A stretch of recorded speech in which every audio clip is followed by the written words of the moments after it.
2250 हे मूळ मतदान केंद्र आणि 20 हे ऑक्झिलरी म्हणजे त्याला सहाय्यकारी मतदान केंद्र आम्ही तयार केलेले आहेत. जवळपास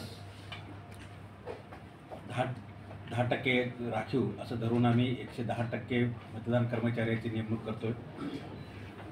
त्याप्रमाणे जवळपास 13,921 पोलिंग पर्सनल म्हणजे मतदान कर्मचारी म्हणजे PRO आणि अदर पोलिंग ऑफिसर याची नेमणूक केलेली आहे.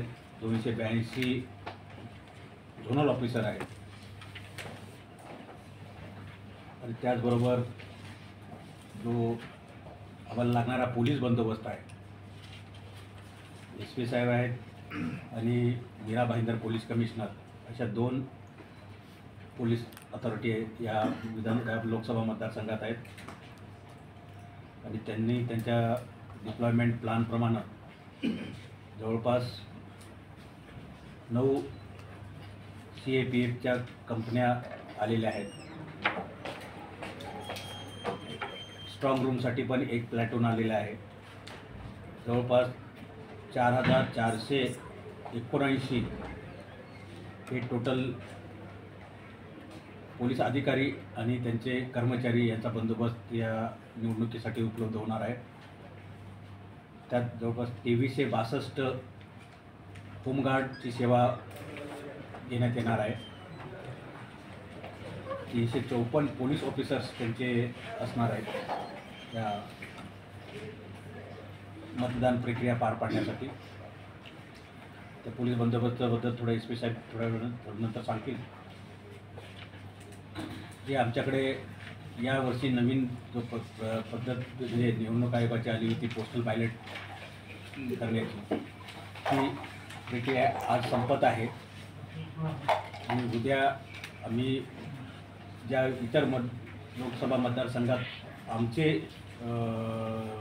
वोटर्स आहेत ते त्याची इलेक्शन ड्युटी ही इतर मतदारसंघात आलेली आहे. त्यांनी त्यांच्या फॅसिलिटी सेंटरला वोटिंग केले ते आम्ही उद्या घेऊन येणार आणि आमचे इथले मतदार आणि तिथले मतदार आणि इकडे पोलिंग ड्युटी आलेले आहेत त्यांचे पण आमच्या इथं वोटिंग झालेले आहे, ते पण एक्सचेंज होणार आहे. होम वोटिंग पूर्ण झालेली आहे. जवळपास 663 मतदारांनी होम वोटिंगची फॅसिलिटी उपभोगलेली आहे किंवा होम वोटिंगद्वारे मतदान केलेले आहे. त्याचबरोबर इसेन्शियल सर्व्हिसच्या ज्या होत्या म्हणजे विशेषतः पोलीस कर्मचारी जे होते की जे ड्युटीला आहेत त्यांनी या पोस्टल बॅलेट पेपरद्वारे इथे आम्ही खाली फॅसिलिटी सेंटर जे तयार केलं होतं त्याच्यामध्ये मतदान केलेलं आहे. सर्वात सांगायचं आपल्यामार्फत मला सर्व मतदारांना आवाहन करायचं आहे की मतदान केंद्रावर जो इलेक्शन कमिशनच्या डायरेक्शनप्रमाणे मिनिमम ॲश्युअर्ड फॅसिलिटी म्हणजे असणं आवश्यक आहे. त्याचबरोबर इतरही काही फॅसिलिटीज आम्ही निर्माण केलेल्या आहेत. विशेषतः 20 मेला रोजी इलेक्शन आहे.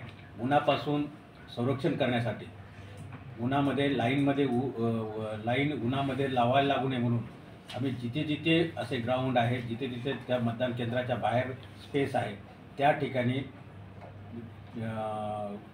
टेंट टाकलेले आहेत.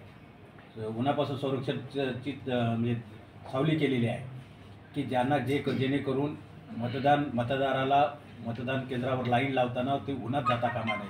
काही कॉरिडॉर असतात, तो पॅसेज असतो तिथे लावला जातो, पण जर फार मोठी गेली तर बाहेर जातो म्हणून तो आम्ही शाळेचा ग्राउंड हा टेंटनी कवर केलेला आहे. त्याचबरोबर पिण्याचं थंड पाणी याची व्यवस्था केलेली आहे. जिथे जो कॉन्ट्रॅक्टर आहे आमचा मंडप कॉन्ट्रॅक्टर आहे विशेषतः त्याच्याकडे जबाबदारी दिलेली आहे की त्यांनी 19 तारखेला पूर्ण त्याचे पाण्याचे जार जे काही त्या 20 लिटरचे भरून ठेवणं आणि ते जर संपले तर ते लगेच रिफिल करायची पाण्याची व्यवस्था केली आहे.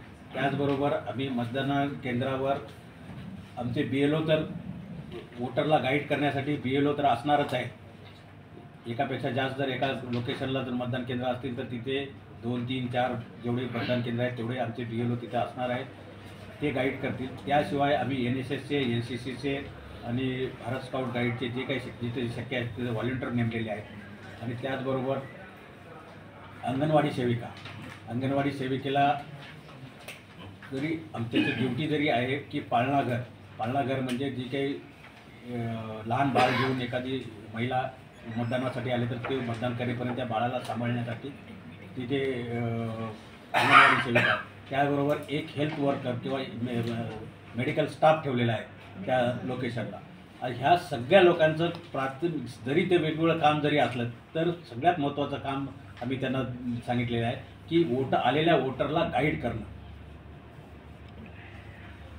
कारण सगळ्यात की ज्या ठिकाणी एकापेक्षा जास्त किंवा दोनपेक्षा जास्त किंवा तीनपेक्षा जास्त मतदान केंद्र आहेत तिथं मतदाराचा गोंधळ उडतो की कुठल्या लाईनमध्ये उभा राहायचा. आम्ही बाहेर फ्लेक्स पण लावलेले आहेत, दिशादर्शक फलकही लावलेले आहेत. या व्यतिरिक्त काही शाळेला 2-2, 3-3 गेट आहेत, विशेषतः वसई विरार महानगरपालिकेच्या हद्दीमधल्या ज्या काही नालासोपारा आणि वसई विधानसभा कॉन्स्टिट्युन्सीमध्ये, की त्या ठिकाणी प्रत्येकाच्या लाईनमध्ये जे आहेत वोटर उभा थांबलेले आहेत त्यांचे व्हेरीफाय करणं की बा तुम्ही खरोखरच योग्य लाईनमध्ये उभा राहिलात का. आणि त्याचबरोबर क्यूलेस करण्यासाठी आम्ही तिथे बसण्याची व्यवस्था पण केलेली आहे की एखाद्या मतदान केंद्रावर खूप मोठी लाईन असेल तर त्यांना टोकन देऊन की 4-4, 5-5 लोक आत सोडायचं की ज्यांना की खूप वेळ उभा राहता कामा नये, म्हणजे मतदान केंद्रामध्ये राहायची गरज पडू नये.